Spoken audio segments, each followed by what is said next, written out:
Whoa, What? who is that lady telling us? She's telling you. She's making sure Yeah. you know I'm recording you, Will. It says this meeting is being recorded. By continuing to be in the meeting, you're consenting to be recorded. Oh, is this the Shannon Sharp rule?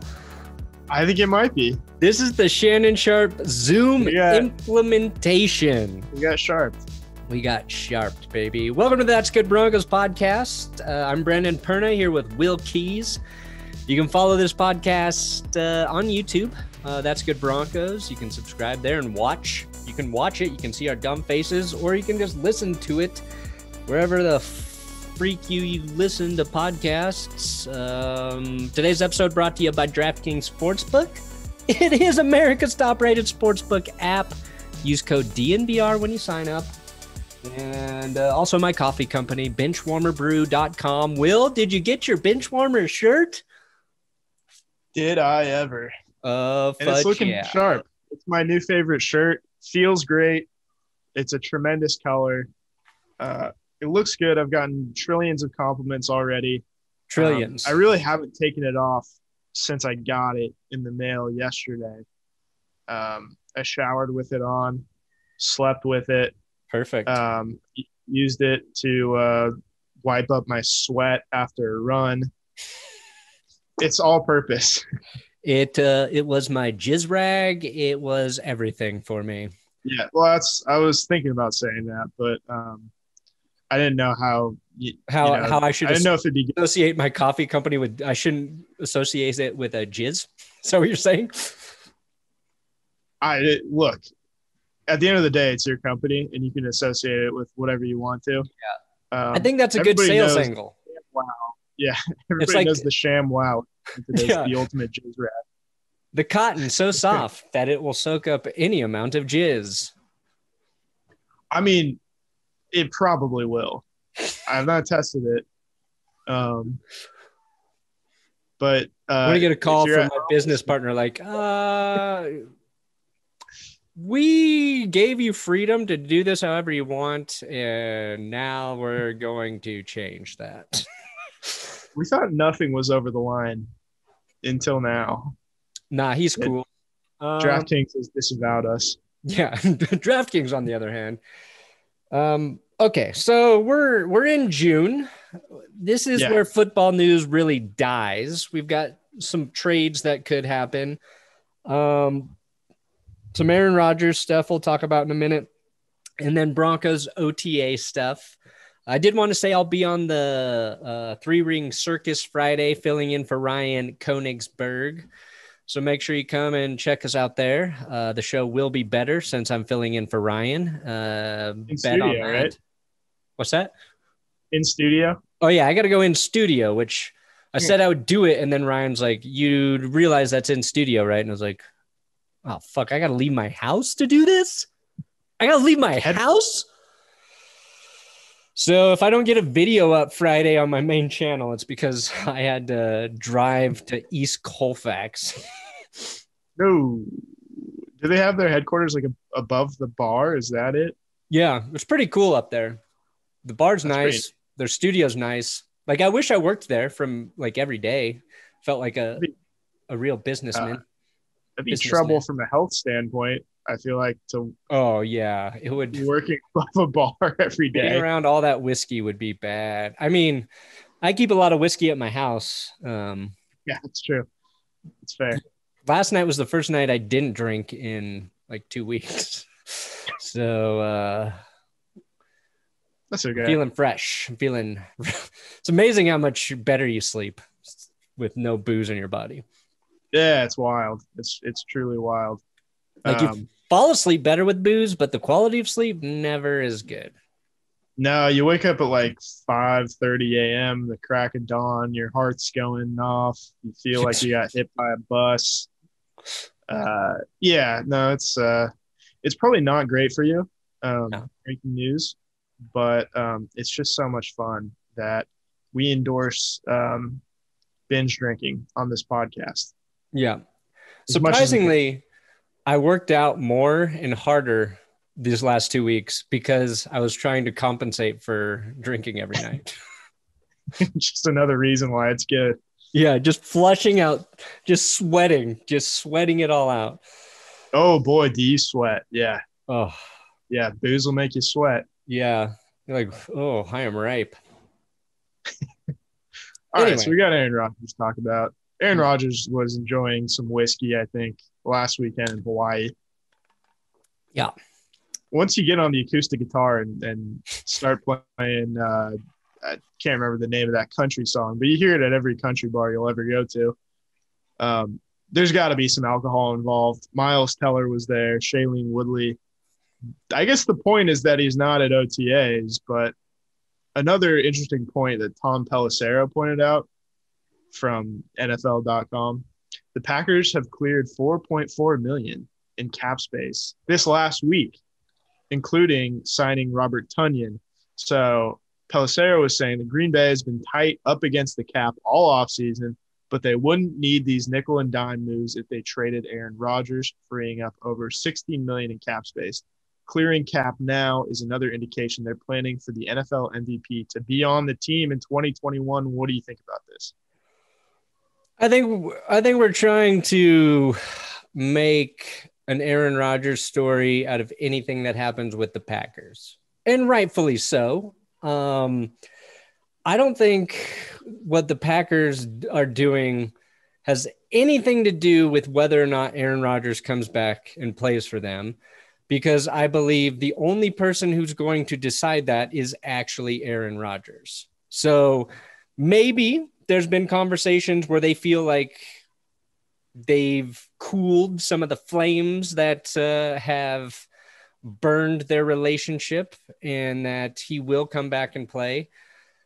But like, if he continues to say like, no, I'm not going to play for the Packers, he's not going to fucking do it. Like, I don't know if we're going to get any sort of hints until he makes a decision.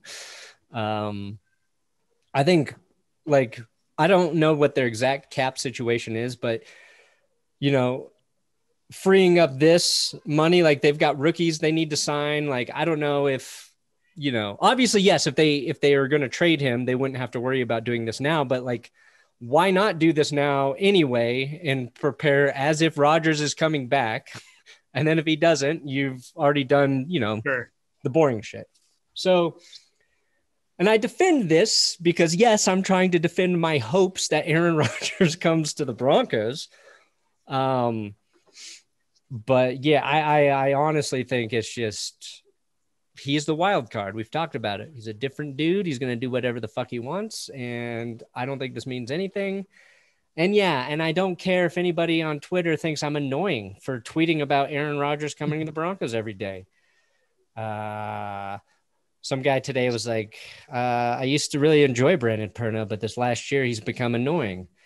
And what that says to me is maybe that's true. I mean, I don't know why people watch my show more than once, but really, when people say that, it means I'm starting to disagree with some of your football opinions. And there are people who don't think Aaron Rodgers is an upgrade over Drew Lock. There are people who are very realistic and don't think it's a possibility. I respect that. I understand that. But I'm going to live in the dream world. I'm going to live in the fucking fantasy world where Aaron Rodgers can be my quarterback next year. Because if I got to go into the season with Drew Lock and Teddy Bridgewater and the Broncos suck again, that's going to be miserable. So let me have this. Let me have hope. I'll deal with reality August, training camp, preseason. What were your thoughts on it? Sorry, I went off on a rant. YouTuber. Yeah, you show me a YouTuber without haters. I'll show you a YouTuber without very many views. I don't even think like that guy was basically being as nice as he could about saying like, I don't really like you anymore. Yeah. I'm sorry. My one Aaron Rodgers tweet every day is really sucking your time. You know, it's like, yeah. And if Aaron Rodgers doesn't come, God forbid, will all these videos have been a waste? Absolutely not. No, because it's lining our pockets. It's paying my mortgage. It is sending your daughter to college. That's right. It's And she's paying Harvard tuition in advance. Yeah, I mean, sending her to community college, but yeah, well, Harvard Community College. Harvard Community College on Red Rocks here in Colorado. It's the most prestigious community college in the county. With the cap space thing, it feels like, yeah, what you said is entirely correct. This is not news until Aaron Rodgers indicates that there's any chance he'll return to Green Bay. So the Packers can do whatever they want. Doesn't matter. Because if Rodgers doesn't want to be there, he's not going to be there. I don't care how much money he's going to lose. I don't care what they do with the roster until I hear something from him that indicates he's coming back. It's just not moving the needle for me in terms of news. No. I think they're setting up for their ultimate wet dream, which is Aaron Rodgers to come back and for the team to trade a pick for Julio Jones. That feels like what they're trying to do here. Yeah, and they would also need a little cap space for Julio, so sure. Yeah.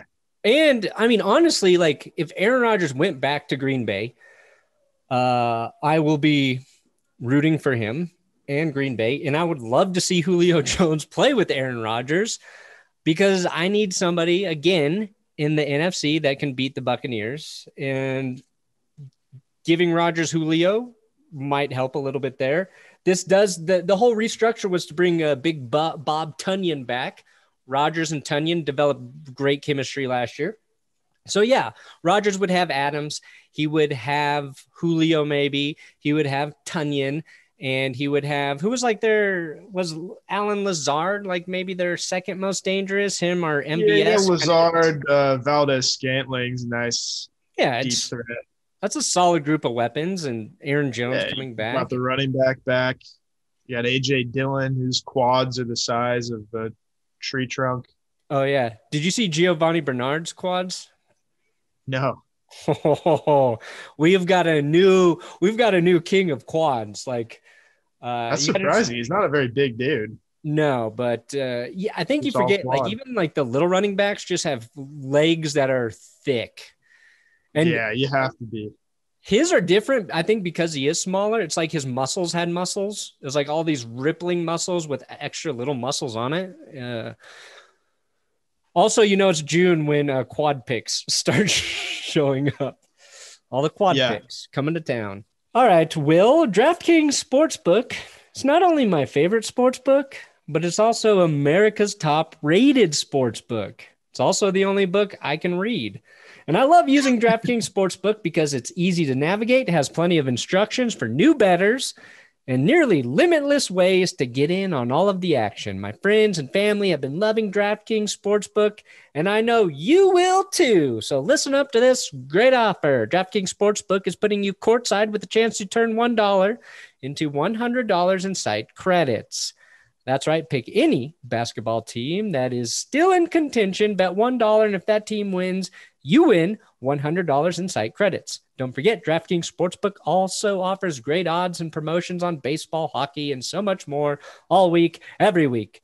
DraftKings is safe, secure, reliable, and you can deposit and withdraw your funds at your convenience. So download the top-rated DraftKings Sportsbook app now and use promo code DNVR when you sign up to turn $1 into $100 in free credits. Bet on a basketball team of your choice to win their next game. If they do, you will claim $100 in free credits. That's promo code D. Just kidding. It's DNVR. For limited time only at DraftKings Sportsbook. Must be 21 or older. Colorado only. New customers only. Wager paid out in site credits. Restrictions apply. See DraftKings.com/sportsbook for details. Gambling problem? Call 1-800-522-4700. Oh, man. Struggled to talk. It's okay. As long as the people know to go to DraftKings. Yeah. Did you guys get that you should go to DraftKings? Please go to DraftKings. We're in OTA season. So I speaking of news, there's not a ton of it. So we have to listen to these press conferences. I don't listen to them. I just wait for the tweets to come out. Please just give me the Cliff Notes. Yeah. But I'm going to list 4 different little news bites from OTAs. And I'm going to ask you, does this matter to you or not? a simple yes or no. Okay. Does this matter? So I'm going to Okay. start with this. Michael Ojemudia has been working in the slot, according to Vic Fangio. With all the new corners, they're testing him out on the inside. Do you care? A little bit, only in that maybe that's a better fit for him in terms of where he should play on defense, because I think you and I both agree we saw some stuff from him that we really liked. It also matters to me because he did not look like a good tackling corner, and usually your slot corner should be one of your best tackling corners. But yes, for those reasons. No, because what the fuck is working out in the slot really matter in June? Correct. Yeah. I don't like the versatility. If I was Ojemudia, I'd be taking snaps at safety to make sure you have a spot on this team. Yeah. I mean, he's a guy, if he's good, if he's like, he's a great draft pick if he turns out to be good. Like decent. Like he doesn't have to be great. I'm just saying like a solid corner where they got him. I would love to see him play to what I think his potential is. I don't care if it's in the slot or outside. And honestly, for this season, no, it doesn't matter because isn't that where Bryce Callahan's going to play, in the slot? Yeah, I think he'll play both, and that's what Fangio also said yesterday. But we have to remember, he might not get a ton of playing time this year. Might get a lot next year, depending on what they do with Fuller and Callahan, who are both on one-year deals. Yeah. It's like both Fuller and Callahan can play their best football in the slot. So, yeah, let's get Ojemudia to play his best football there too. Versatility's good. I like it. Okay, second item of news. This is Vic Fangio on Lloyd Cushenberry's second year. Quote, he needs to play stronger and stouter, and I think that will happen after he's had a good offseason of working out and having a better understanding of the offense, his job, and his position. Here's a question for you. Is he about to lose his job to Quinn Miners? Yes. That's what it sounds like. He needs to play stronger and stouter means he needs to be better. Yeah. If you're an offensive lineman and the coach is saying you need to be stronger, I don't know if I love that. No, I mean, it's like it was a big reason I stopped playing football was because it's like I'm not going to get stronger. Yeah, same. Yeah, I think like my last season, like I was just going to practice and I realized everybody on my team was getting stronger except for me, and I was just getting manhandled in drills. I didn't have Quinn Miners on my team though. He might have murdered me on the field. Okay, third item of news, and this is from Andrew Mason. This is a tweet from Andrew Mason, who's going to be on the podcast on Friday over at DNVR.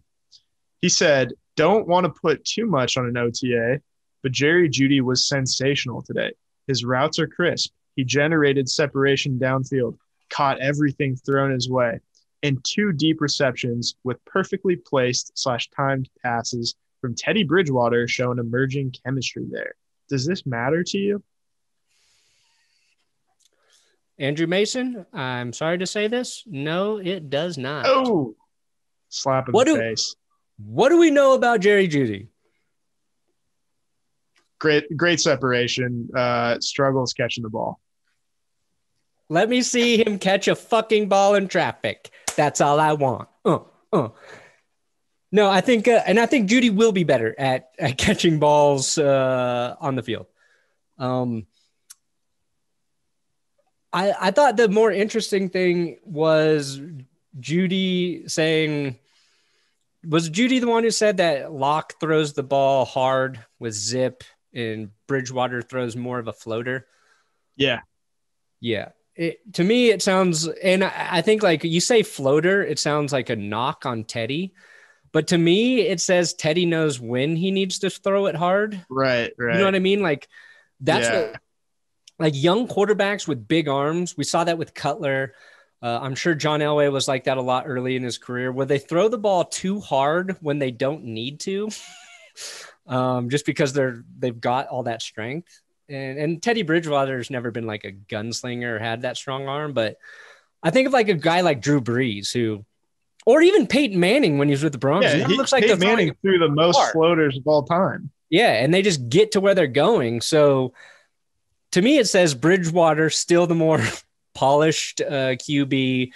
He's connecting with his best receiver right now because, Cortland Sutton's still, trying to recover from his knee thing.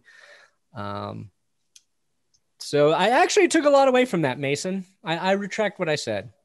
It matters, but not for the reasons we initially thought. And the Jerry Jeudy catching the ball in traffic, or,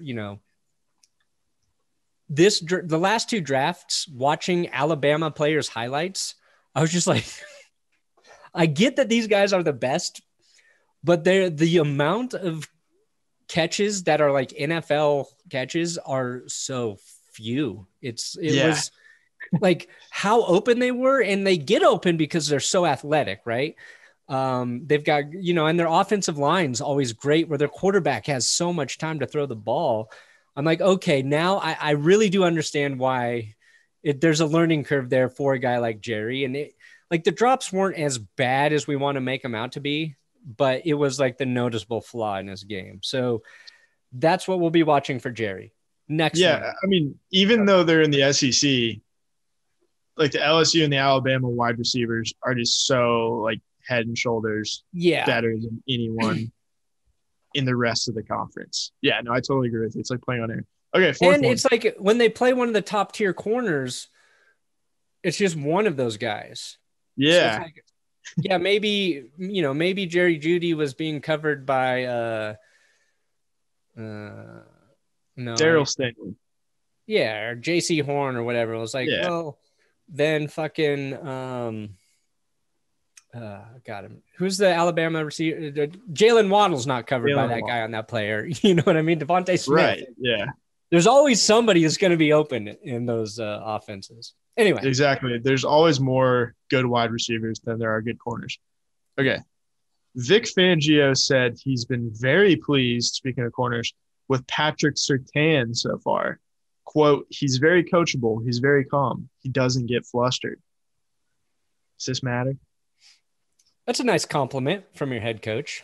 I think calling a young player like calm and saying he doesn't get flustered.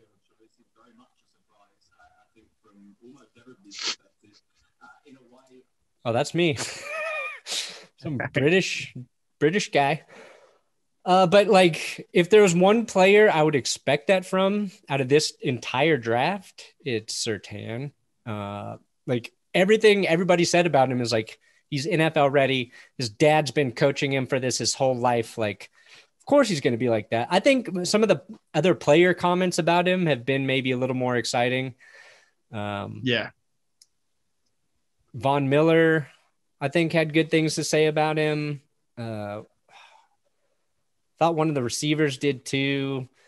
But yeah, I think he looks like a guy you take in the top 10. Yeah, and Vic Fangio doesn't blow smoke, especially with rookies, young players. He can challenge them. He's a hard guy to please, I feel like. Yeah, so this leads me to believe that Surtain is really, really good. Fair enough. Yeah, like Vic Fangio's been coaching so long, like he's just seen it all. He's seen every player. So I think, yeah, he's like, yeah, you're all right. You're all right. You're okay. Play the fight. Yeah, he's been around like Khalil Mack, Ricky Jackson, Navarro Bowman, Patrick Willis, basically every Hall of Fame linebacker of the last 25 years. Yeah. The fact that he got a compliment this early leads me to believe he's very coachable. Be awesome. Yeah. I mean, that's also what you want from a rookie, right? You don't want the rookie that comes in and thinks he's got it all figured out. I'm done. I figured out football. I'm set. Yeah, that's good. That's good. Okay. I wasn't going to throw this in initially because it's not OTA news, but might as well tack it on to the end. The Broncos announced they've officially been cleared to have a full stadium for games this year. About surprising, time. Not really. But no, I mean, seems that's where we're heading. Seems like it's the right time to do it. And 76,000 people in a stadium that always sells out. People will be interested early in the team, and hopefully 76,000 people continue to show up in December. Yeah. But I'll be waiting to see. But yeah, I mean, having normal football games with normal atmospheres is going to be very, very welcome. I think the bigger problem here is wondering if fans already didn't know how to really behave at games, but it seems like they're making up for lost time by fighting each other in the stands, by throwing shit at players. And I hope by the time football season starts, those people have gone to their baseball games, their basketball games, their hockey games, and gotten it out of their system. Because I'm a little nervous. There's going to be more crazy shit that happens at Broncos games. But I mean, kid I went to school with was one of the guys that got stabbed at the Broncos stadium a few years ago. So like this shit's been going on, forever. So I did not know that. Has he recovered from his wounds? Yeah, he didn't die. So that's good. I think he got stabbed 4 times in the parking lot after the game. Some altercation. By another Broncos fan? I forget. I don't know what happened. I know he's banned from going to the games, and he was a big Broncos fan. Big Broncos fan. First, yeah. Although when we were kids, he was a Buffalo Bills fan. So. All right. Yeah. Okay. That's all I need to know. I should try to do a documentary on him getting stabbed at the game. Like, I haven't talked to him since fucking elementary school. I don't even think he knows I know that he got stabbed at the game, but like it would be a piece. Like, it's not funny, but it would be a funny piece to do if we could make it funny. Yeah, we could do like a That's Good Sports 30 for 30 or like a 40 for 40. That's what we'll do. We're going to do a 40 for 40, and we have to finish a 40 ounce by the end of the video. There we go. I think I would probably die if I drank a 40 at this point. Those are for it's a young man's game. It's a young man's game, definitely. Yeah. I mean, this is good. Yeah. I avoid having a regular beer. So 40. Yeah, let's take a light beer. I can't even. Anyway, plenty of beers to be had at Broncos games this year. Rockies games. The Nuggets won a nail biter last night. That was in Portland, correct? Or was it in Denver? No, it was in Denver. Because game 6 will be in Portland, and then game 7 back in Denver. Yeah, no, it was in Denver. My friend was there. Okay. I was texting him about it today. I watched that shit. And you watch more basketball than I do, Will. Okay, so I watched like the first half, and then it was the first evening my wife and I had to ourselves. So we watched some HBO, and then I turned the game back on with less than a minute left, just in time to see Damien Lillard get fouled, and then Damien Lillard hit the 3 to tie the game, to send it into overtime. And then I got to watch him send it into another overtime by doing the exact same fucking thing. And then I got to watch the Nuggets eventually win. I was kind of fascinated by 2 things. How Twitter was reacting to the game. How I think people really, really want a superstar. And Nuggets fans, I think we're seeing something different happen at the end of that game than everybody else who was just seeing Damian Lillard carry Portland and put on just like an all-time great clutch performance. I also saw a superstar who did not have to worry about taking threes from wherever because he knew if the Nuggets even attempted to defend him, he was going to get a foul called on him. So, like, I was in my head, I'm like, this guy is playing at an insane level right now, but he also doesn't have to worry about any sort of consequence. So, like, I was like, this is why every year when I start to watch NBA playoff basketball, I'm like, I can't watch this shit because the game gets taken away from a team or players and it is in the ref's hands. And we see it with football, like, but it's to a lesser extent. Yeah, not to this degree. Like, for sure. It's infuriating because the foul that led to the shot that took it into overtime it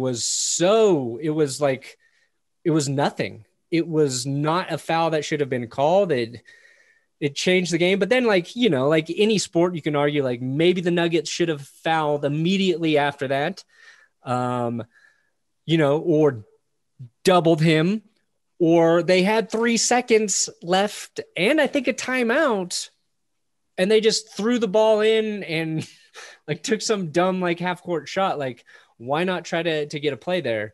But it was, I don't know. I found it fascinating. And I started listening to Dune. Oh yeah. And I was going to jump back into Dune. And I was like, okay, I'll finish this Nuggets game.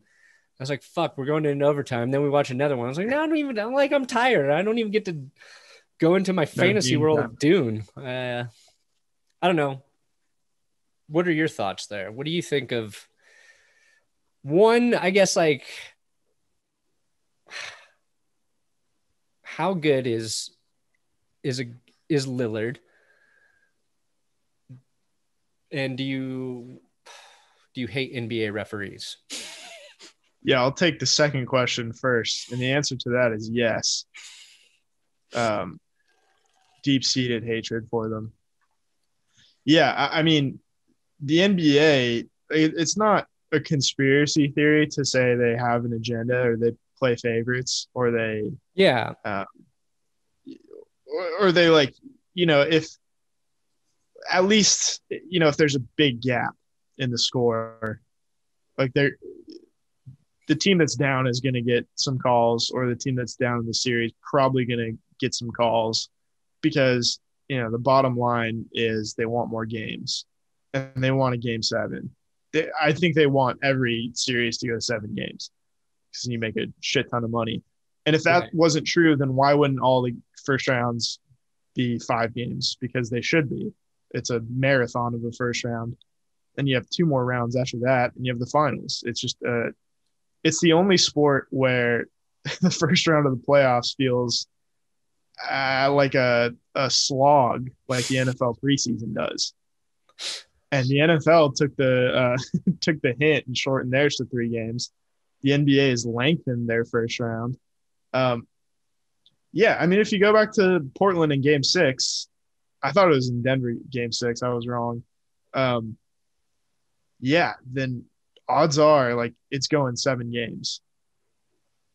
So I'm a little worried on that end because home field advantage, and I think, you know, you have to win in the NBA when you don't have the refs on your side. There's always going to be a few of those games in the playoffs. It's like you have to, you know, the old adage, like, we played 2 teams tonight. It feels like you have to win plus, like, an extra 5-point cushion. Yeah. It's a little troubling, to say the least. Yeah, and I think, like, to me, watching it, like, the real story is Jokic and the Nuggets elevating their level of play without Jamal Murray. Yeah, definitely. There's their second best player, and at most times, arguably their best offensive player, is hurt. And they played well without him at the end of the regular season, and they're continuing to, they've got this deep, scrappy team that doesn't give up. They also are without, Austin Rivers came out of nowhere. Yeah. So it's like, if you're really a fan, like, you've got to be excited about this team moving forward. But this should be when Nuggets fans had their opportunity. Like, Jamal Murray tearing his ACL, like, that should not have happened. Like, this was the perfect time for this team to maybe actually compete, or like to get to the finals, right? Like, yeah, with the Lakers or whatever. But I feel like if they were fully healthy, they could do it. But now, again, they're playing another, what I think of as like a scrappy, tough team in Portland, who they've played in the playoffs before. And it's, people are bitching like Damien Lillard doesn't have any help around him. I think that's kind of blown out of proportion. I think he was just the man at the end of the game. And there's like, that team's got gritty talent as well. And that's kind of basketball that's fun to watch.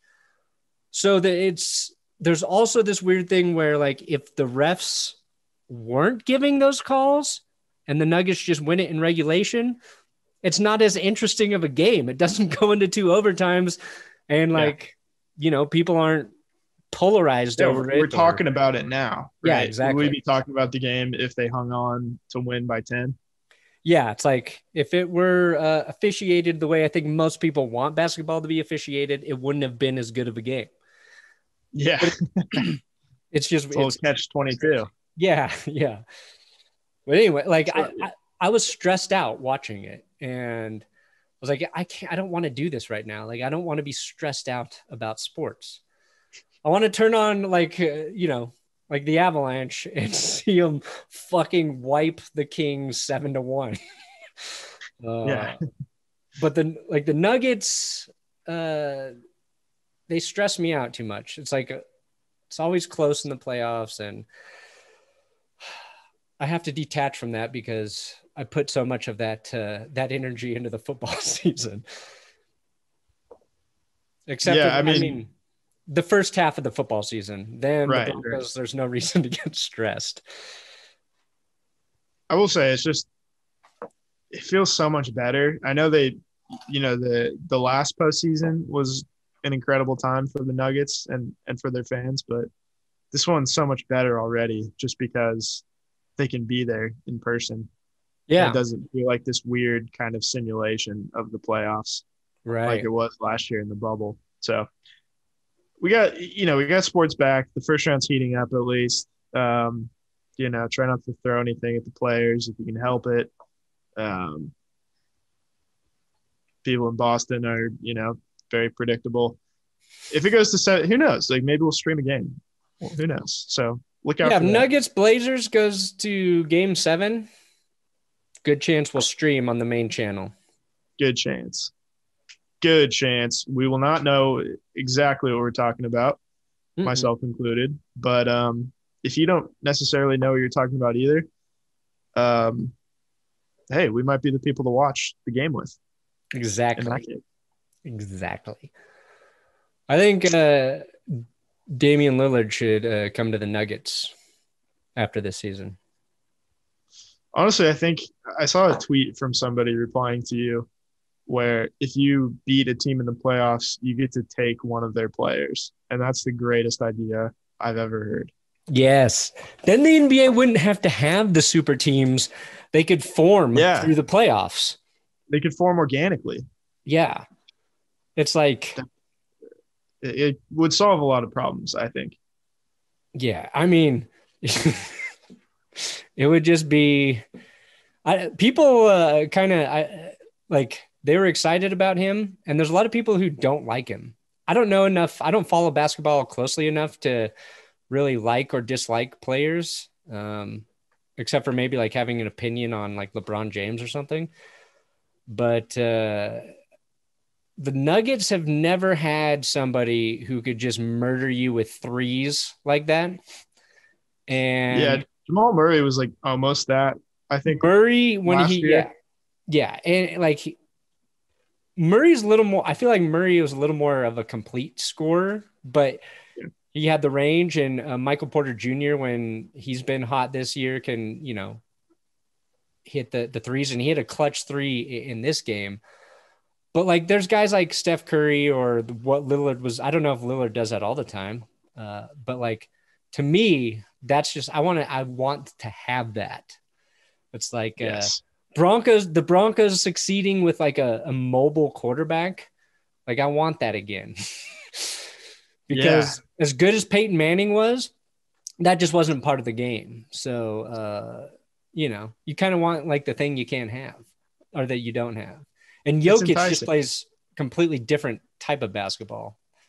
But yeah, you kind of, it's super intriguing when you can see a guy just like put the team on their back. And you can't do that in football, like purely because you're always going to have to rely on someone around you. Even if a quarterback, wins a game at the end, like your receivers have to catch the ball. Line up the block.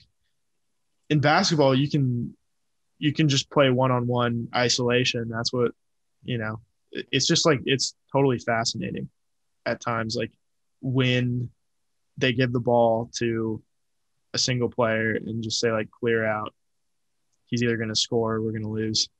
Yeah. It's kind of like what Ken Burns said. He said like the difference between, baseball and basketball, it's like baseball, you have a lineup.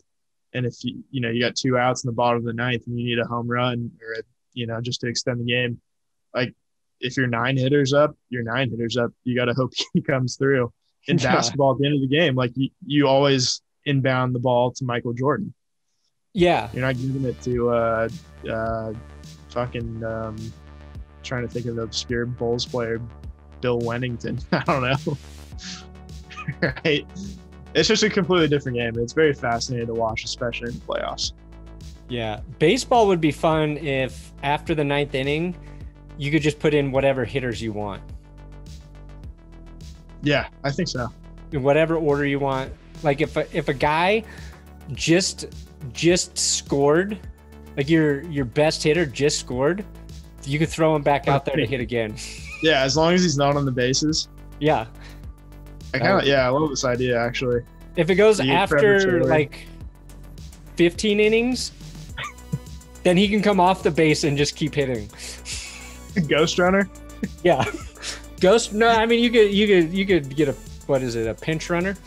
Yeah. I like the idea of like Trevor Story hitting back-to-back home runs to winning it. Back-to-back solo shots. But you could also switch out pitchers at will. Oh, that sounds very difficult to pull off. Time consuming, huh? That was the other thing, is like all the fucking like reviews for the plays at the end of the basketball game. Like he stepped out of bounds. We all saw it. God damn it. I don't need another review here. Anyway, we need Sky Judge in all sports and possibly just in life itself. I mean, I guess if you're religious. No rules in sports. No more rules. Play one game a year without rules. It's called the Purge. Yes. Excellent. All right. That was Nuggets talk. We did Nuggets. We did B-ball. It's relevant. We're a podcast. Thanks for listening to That's Good Broncos podcast. Good night. Good luck. Elway. ACL. Didn't have it.